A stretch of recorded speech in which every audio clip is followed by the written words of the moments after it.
Have you ever done something and thought, now this is what I was made to do?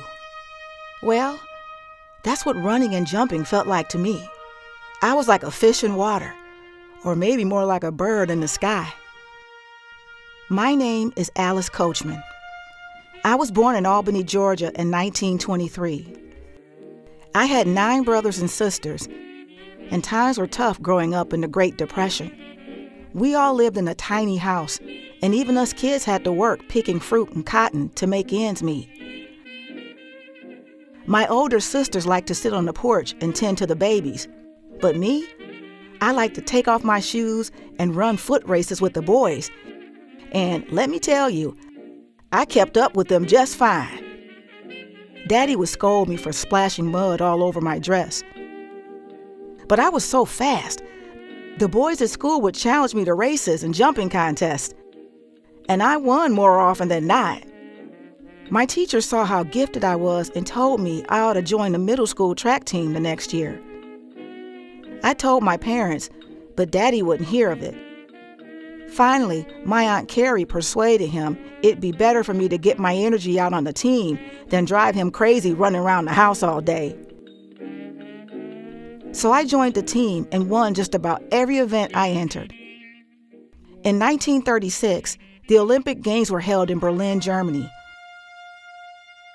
I was so excited to hear that Jesse Owens, a black man, won gold for the United States in event after event. It made me feel more than ever that I could achieve greatness on the field, maybe even at the Olympics. I earned a scholarship to the Tuskegee Preparatory High School, where I received great coaching and a great education. I entered college at the Tuskegee Institute, and over the next decade, I won 10 national championships in the high jump, as well as championships in the 50-meter dash, the 100-meter dash, and the 400-meter relay.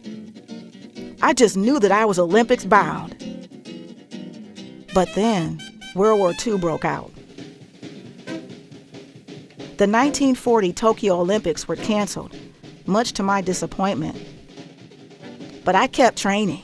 After all, there will be another Olympics in 4 years. I eventually learned to run and jump in shoes, having run barefoot since I was a girl. But I had some other unique habits. I would always rest the day before a competition, even though my team was training. On the day of a meet, I would avoid water so that, come time for my high jump, I wouldn't feel heavy and waterlogged. Instead, I kept a lemon with me, and I would suck on that whenever my mouth felt dry. In 1944, the Olympic Games were canceled again as the war raged on. Would I ever get my chance to compete in the Olympics? Finally, the war ended, and the Olympic Games resumed in London in 1948. After the canceled games in 1940 and 1944, I knew this might be my only chance to compete. I rested the day before the high jump event, and I had my lemon in hand when I entered the arena. On my very first jump, I set a new record of 5 feet 6 1/8 inches. After that, I just prayed that no one else would beat it. At last, the final competitor came up, and she attempted to match my jump, but she missed.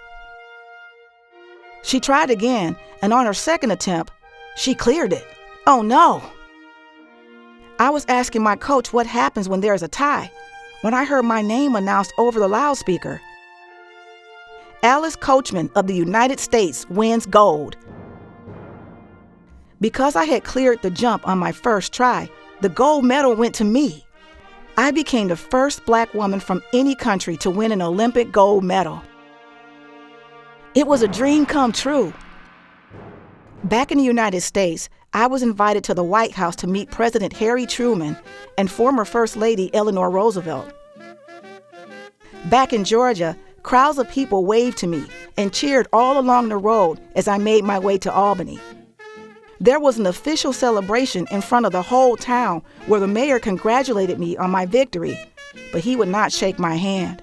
This didn't surprise me in the segregated South at that time, but it still didn't feel very nice.